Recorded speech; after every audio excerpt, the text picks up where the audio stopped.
Ngaku pacak ngilang ke awal roh jahat. Dua dukun palsu yang rupa ke bapak sama anak diaman ke polisi bersama warga sesudah menipu korban dengan kerugian mencapai puluhan juta rupiah. Pecah inilah detik-detik penangkapan dua tersangka yang diduga dukun palsu oleh polisi bersama warga. Dua tersangka, abah sama anak ini, sudah menipu warga yang berobat pada mereka. AR sama AG jero jalan ke aksinya di Desa Air Pau Batu Raja Timur. Tersangka menghipnotis korban dengan ecak-ecak pacak nerbang ke duit dengan alasan ada arwah gentayangan di rumah korban. Sebelum melakukan ritualnya, tersangka mematok mahar mencapai 5 juta rupiah dengan korban.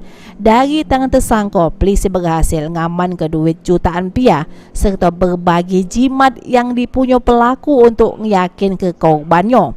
Menurut pengakuan tersangka, dia bersama anaknya melakukan kejahatan berkedok sebagai dukun karena terdesak himpitan ekonomi.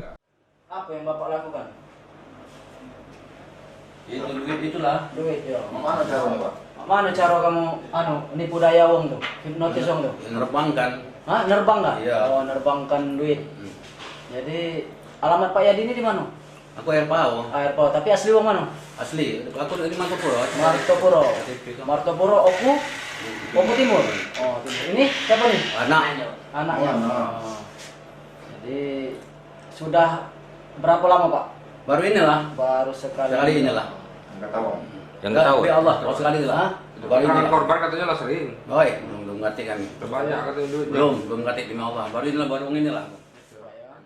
Mak ini oleh polisi, abah sama anak ini diamankan di Mapolres Oku berikut dengan barang bukti hasil kejahatan. Ari Pranika, PAL TV.